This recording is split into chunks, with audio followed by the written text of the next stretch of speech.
കേട്ടോടാ, ആ പെണ്ണിൻ്റെ അച്ഛൻ്റെ ഫോൺ വന്നിരുന്നു. പെണ്ണ് കാണാൻ വേണ്ടി സാമ്പ്രാണിക്കുടി ചെല്ലാൻ പറഞ്ഞു. എന്ത് കൊടിയില്? സാമ്പ്രാണിക്കുടിയിൽ. വീട്ടിൽ വെച്ച് കണ്ടാ പോലെ. നാളും പേരും മാത്രം നോക്കി കല്യാണം കഴിച്ചതാണ്ട് ഇതുപോലെ ഇരിക്കും. എനിക്കെന്താ ഒരു കുറവ്? കുറവല്ലടാ, നിനക്ക് ഇത്തിരി കൂടുതലാ. എന്നാലും അവൾ എന്തിനാണോ സാമ്പ്രാണിക്കുടിയിൽ വരാൻ പറഞ്ഞത്? വെള്ളത്തിൽ പോയി ചാടാനല്ലോ നിന്നോട് പറഞ്ഞത്, പെണ്ണിനെ കാണാനല്ലേ. നീ പോയി കാണടാ. എടാ, ഒരു 10-11 മണിയാവുമ്പോതാ ഇവനെയും കൊണ്ട് അങ്ങോട്ട് ചെല്ലേ. ഈ അണ്ണനെ കൊണ്ട് പോവാനോ? അതെ ചേട്ടാ, അവൻ്റെ കൂടെ എന്താ കുഴപ്പം? ഒരു കുഴപ്പമില്ല. നിന്റെ അച്ഛൻ എന്നെ പെണ്ണ് കാണാൻ വന്ന് അച്ഛന്റെ ചേട്ടനെയും കൊണ്ടാ. കണ്ടപ്പോ തന്നെ എന്നെ കെട്ടിക്കോളാൻ പറഞ്ഞു. കേൾക്കാം അങ്ങോട്ട്. അങ്ങേർക്ക് ഇത്രയും വൈരാഗ്യമുണ്ടെന്ന് എനിക്ക് ഇപ്പോഴാണ് മനസ്സിലായത്. അച്ഛാ, എന്താ വല്യച്ഛന്റെ മരണം ഒരു സ്വാഭാവിക മരണം തന്നെയാണോ? I have some doubts, tell me.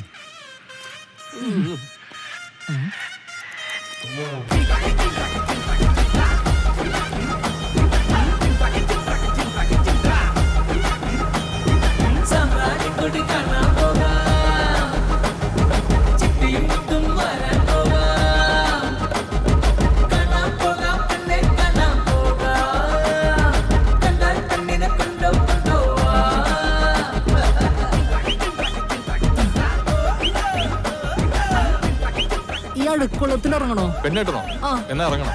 Okay. ഈ അഴുക്കുള്ളത്തിൽ ഒഴുക്കില്ലെന്ന് കേട്ടിട്ടില്ലേ? അങ്ങനെയുണ്ടോ? പിന്നെ ഇറങ്ങ.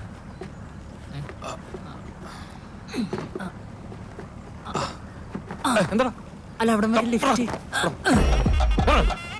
എനിക്ക് ലിഫ്റ്റ് തന്നാലെന്താ? തോർത്തെടുത്ത് ഇറങ്ങിയാ മതിയായിരുന്നു. ഇവിടെ മനുഷ്യൻ നിക്കറിടാത്തതിന്റെ ടെൻഷനിലേക്കാ. അപ്പോഴാണ് അവന്റെ തോർത്തു. നിന്റെ പെണ്ണ് കാണാൻ നടുകായൽ വെച്ചാണെങ്കിൽ നിന്റെ ഫസ്റ്റ് നൈറ്റ് നടക്കടൽ വെച്ച് അവിടെ. അണ്ണ, ഇതിനാണ് ഡെസ്റ്റിനേഷൻ പെണ്ണ് കാണൽ എന്ന് പറയുന്നത്. എന്തോ ഡെസ്റ്റിനേഷൻ പെണ്ണ് കാണൽ? അതെങ്ങനെയാണ്? തന്തവൈപിള്ളേരൊക്കെ പിടിച്ച് വെള്ളത്തിലിറക്കി എന്നെ പറഞ്ഞാൽ മതിയല്ലോ. നീ അവളെ വിളി. ഹായ് രജിത.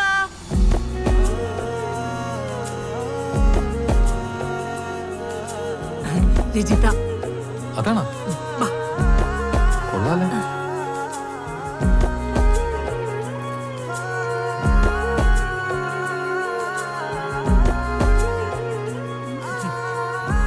ചോദിക്കുന്നോണ്ടൊന്നും തോന്നരുത്. എന്താണ് ഈ വെള്ളത്തിൽ വെച്ചൊരു പെണ്ണ് കാണൽ? ഈ ചായ കൊണ്ടുവരുന്നൊക്കെ ഭയങ്കര ക്ലീശയല്ലേ? ആ, പിന്നെ നാണിക്കവും വേണം. എനിക്കാണെങ്കിൽ നാണൊന്നും വരില്ല. എനിക്കങ്ങനെ നാണമൊന്നുമില്ല. ഐ മീൻ ജനറലി ഞാനും അങ്ങനെ നാണിച്ചിരിക്കണ ഒരാളൊന്നുമല്ല. എനിക്ക് നാണം വരുന്നു. രജിത ഒരു ദിവസം എത്ര നേരം കുളിക്കും പറയൂ? ഞാനൊരു 2 നേരം കുളിക്കും. ചില ദിവസങ്ങളിൽ 3 നേരം കുളിക്കും. അതേ ദിവസം? അല്ല, ഈ മരണത്തിനൊക്കെ പോയി കുളിക്കേണ്ട വീട്ടിൽ കയറ്റില്ല. അത് നല്ലതാ, അത് നല്ലതാ. അതെ, പ്ലാനിങ് ഓഫീസിലല്ലേ? അതെ. അവിടെ എന്താ പ്ലാൻ ചെയ്യണേ? അവിടെ ആക്ച്വലി ഞങ്ങൾ ഇന്നലെ ടൂർ പ്ലാൻ ചെയ്തിരുന്നു. പിന്നെ സാറിന്റെ ബർത്ത്ഡേ പാർട്ടി. പിന്നെ അതല്ല, ഗവൺമെന്റ് ഓഫീസിലെ വർക്ക് ചെയ്യണമെന്നറിയാം, പക്ഷെ എന്താ ജോലി എന്നറിയില്ല. നഗരാസൂത്രണം. അത് പറയാൻ തന്നെ ഞങ്ങളുടെ ഓഫീസിൽ 3 ദിവസം എടുക്കും. അതിന് അപേക്ഷയും കൊടുക്കണം.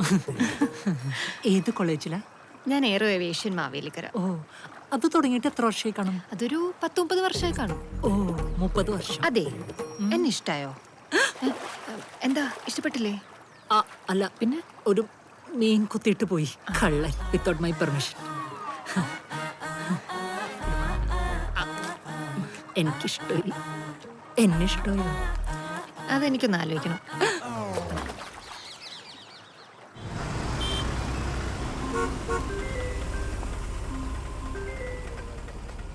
ഹലോ. ഹലോ, വിനോദല്ലേ? ഞാൻ രജിതയാ. പറ.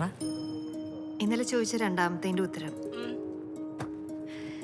ഞാൻ ആദ്യം ഇച്ചിരി ചാടിയിട്ടതാ തോന്നി, പക്ഷേ എനിക്കിഷ്ടാട്ടോ. റിയലി? സത്യം. എന്നാ ഞാനൊരു സത്യം പറയട്ടെ. ഇന്നലെ സാമ്പ്രാണിക്കുടിയിലെ മീനുകൾ എന്റെ കാതിൽ മന്ത്രിച്ചു. എന്ത്? രജിതയ്ക്ക് എന്നെ ഇഷ്ടമാണെന്ന്. ചാടക്കാരി. എന്തോ? I love you. I love you too.